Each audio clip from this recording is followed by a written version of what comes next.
be careful. There's cameras and microphones everywhere. And today I just wanted to cover briefly Michael Cromwell's 1985. I covered it yesterday. A lot more to cover both in this work of fiction as well as others. But today we're going to focus on a concept called not newspeak, not double speak, not even crime speak, just the own individual's language. And by that I mean a large part of this novel is the character Winston Smith. He is dealing with an existential crisis, and it's a crisis of meaning of what value does an individual human have in a world where the individual human has no value, is intentionally and completely replaceable, is replaced against their will, has no say, no choice, lives a complete life that was prefabricated by the people who came before and who continue to prefabricate it as they go. Despite the old world decaying as reality in front of him, Winston has no connection to it. Winston sees all the architecture, he sees the ruins, he sees the evidence, things he remembers and doesn't remember about life, his childhood, his family. And everything is misconstrued and wrapped up in Big Brother's narrative because the whole part of their control of the present is by controlling the past. And he who controls the past controls the present, and he who controls the present controls the future. And in the world of three large superpowers who have to maintain perpetual warfare is a matter of course. It's not to progress, it's not to change anything, it's not for things to get better. It's just to stand still. So everyone's running a pointless marathon. Everything in the world has no value.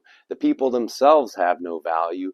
They only exist in a perpetual present, which is a perpetual state of war, to achieve the party's objective, which is a terrible ideal whose by design cannot be reached and is enforced by death. Which gets to the point of Winston realizing the truth of the matter. He sees that thought crime doesn't entail death. Thought crime is death. Meaning the moment the individual begins to diverge in their thinking, the moment the individual begins to put too much credence on their own reality and not Big Brother's reality, the moment the individual starts to get in touch with their own experience, their own feelings, the sort of thoughts and words that emerge out of such things, whether that's reflections or remembering a dream or examining your daydreams, any of the things that you might do, because in Winston's world, the world around him is so terrible, that's all he does basically is daydream. That's all there is to do because the reality is otherwise so horrific.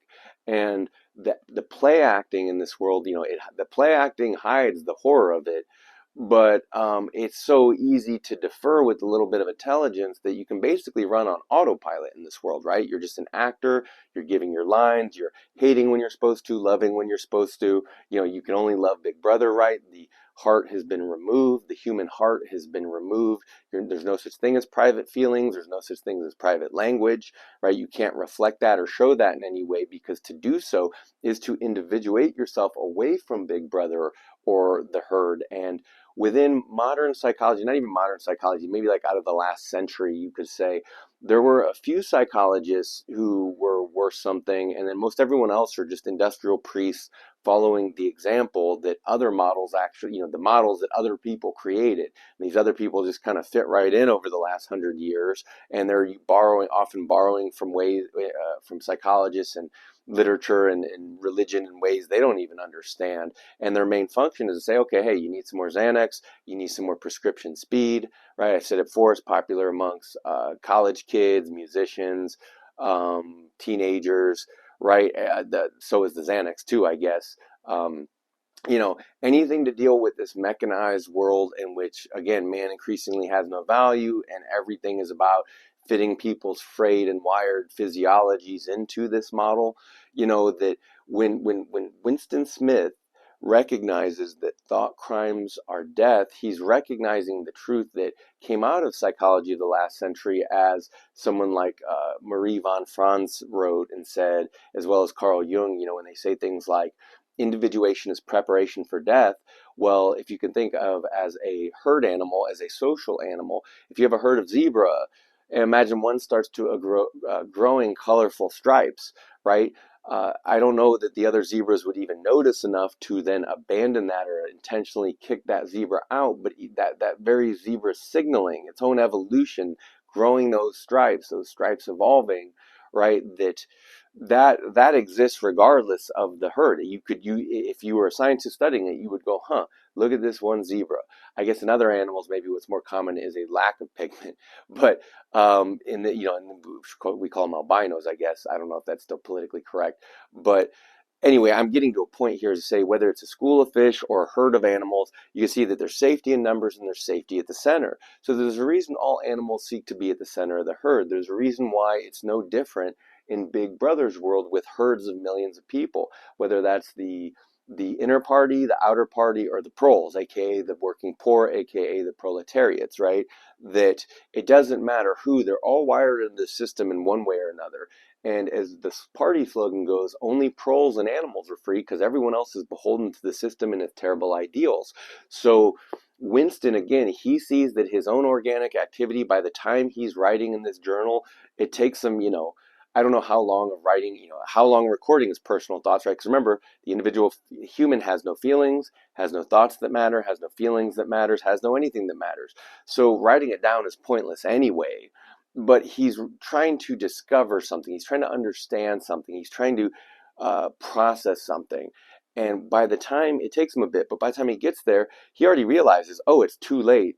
And later in the story, he kind of confirms it by accepting the truth rather than repressing it through the horrible hygiene of the party, of a political party, of a corporation state, rather than trying to repress the truth that people are scared, then they die, right? That for being so needy of other people and so desiring of strength and independence that most people can't stand being a few feet away from the herd or the status quo or that idea of towing the party line.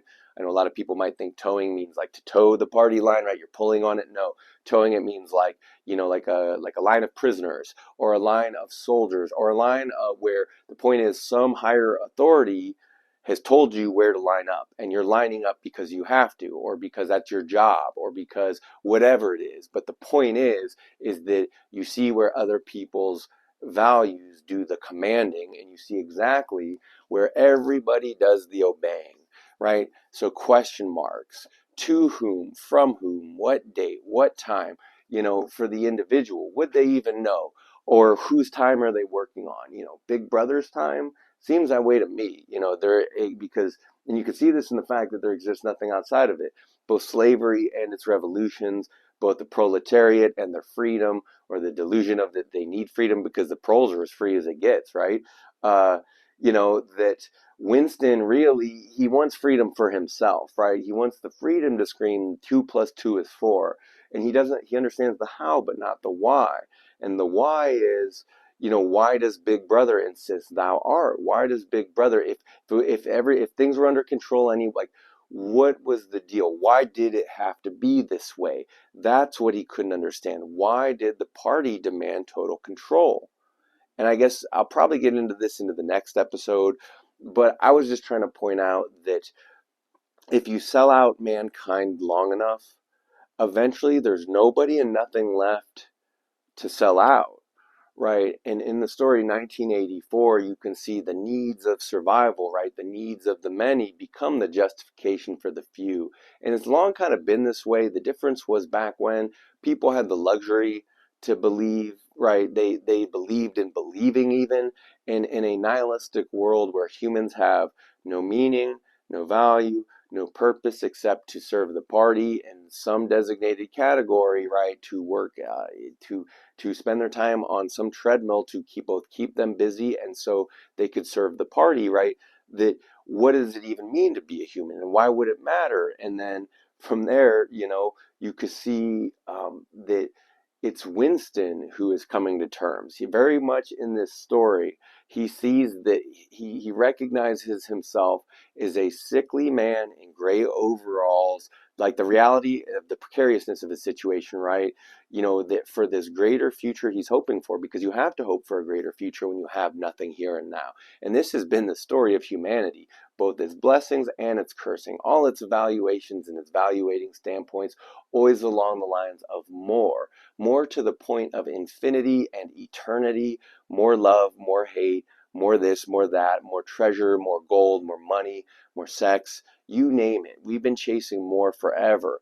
And when that's already owned and then that ownership has to protect itself, we see in this world the extremes that those in power go to maintain said power. And it only took the complete eradication of the human race, right? The reason why, this would probably be getting into next one, but the reason why 1984 is a tragedy, it's a tragedy because it's a world that can't recognize how tragic it is. It's a world of everyone being infinitely isolated and cut off to where no one has any sense of meaning or connection to the world or themselves or their labor. They're infinitely replaceable, infinitely worthless, that you can just see how the demoralization and the dehumanization process becomes complete. And with working, you're better off in this case working for the party, right? People's hands are tied. And I said it before in previous episodes that in this world, the party is just doing what they're supposed to, right? The people are doing what's good and just. They're being good people. They're being good party members. They're doing as they've been told. They're doing as they've been conditioned. Never mind that they don't know who, what, when, where, how, or why in 99.9% of cases, 99.97% of cases, these people really don't understand, even the smartest of them, right? And the smartest are the quickest to fall off or disappear or get ostracized, right? Because again, in this process of individuation, the more an individual becomes themselves, the less and less gray jumpsuit 1984 big brother slave they are, right? And in that world, the penalty is harsh. In our world, it might be the penalty is also harsh because nobody caring is also pretty bleak. Like, if only Big Brother cared, if only someone would show up at your doorstep saying, you know what, you're important enough that we think we need to silence you. You don't even need to do that anymore. You slander them in the media. You can lie, you can cheat, you can steal, you can do so many things that just make it so discrediting men. Like, that was actually like basically the first step in 1984 was authority and belief, and everything had to be removed from believing in man, from believing in us, from believing in the individual. We had to stop believing in individuals. We had to start believing in masses and groups and herds. Yet the funniest thing is, if you listen to people, lots of people seem to resent the herd. They don't like the smell. They don't like the noise. They don't like the garbage culture that our culture sells. They don't like how people behave. They don't like how illiterate people are, right? There's so many things that people don't like about each other. Like, and I think about our culture, I think if half the country hates the other half, then it basically means human being in totality is equal. So, or human, rather, I mean that human being in its totality is illegal, right? And you could see how in 1984 that came to be and how those in power leveraged that both at a point in time to get the ball rolling, and once that wheel was going, it was easy to further clamp down control because everyone went along with their own subjugation if it benefited their survival. Because, Orwell and Winston kind of point out, that's prisoner condition. That's the name of the game when everyone's selling each other out, when families sell each other out, when all that's left of the family is a functional model of it that primarily benefits generally a system more than the people who have it. Because, by the time the parents are irrelevant, by the time the language they speak is no longer in use, by the time they're still making money everyone gets kind of cordoned off into their own little section of the culture, and if not contributed to, they die off, right? This has long been American culture and other cultures. So unless something continues on, it just dies off or is swallowed up by something else. So within our culture, you can definitely see how that slide to, hey, before they even know it, the older generations are replaced and replaceable. At its worst end of the spectrum, it's children selling out their kids to the state, right? It's parents calling cops on, or it's family members calling family cops on family members. And I get it, their hands are tied. They don't know what to do. They're incompetent and or they don't have the resources to deal with it, right? It shows you that unless you have resources to have a family, you know who regulates you, right? Unless you can actually afford to have a family and a wife and kids, you see that it's very hard to manage, right? That's why the pros are like they are. That's why the upper classes are like they are. Anyway, this has been a quick look at, thought crime as death. Not that the consequence for thought crimes aren't death. It's the fact that you're having them is already the problem. Like you were already on your way out before you realized that was happening. So back to Winston accepting his reality of living in this grim, cold, dark world of, yes, he thought of the future and he thought of future generations because that was a hope for him to get through, that maybe they'd be better off, that maybe they could do better, that maybe who knows what, that they would live better lives, that they wouldn't live repressive, horrible, dingy, dull lives that were just intolerable to anything remotely resembling a human with a little bit of human spirit, with a little bit of vitality left in it, a little bit of sexuality, a little bit of freedom and liberty of self and character and the transformation thereof, right? This world is just locked in place. Time has stopped. So, while you were out, I have something to share with you. Anyway, thanks for checking out the channel. Thanks for your time. I have more videos to come, more literary analysis, more on 1984. I'm just going to upload this. I don't even want to look at it. And I'll hopefully catch you on the next one.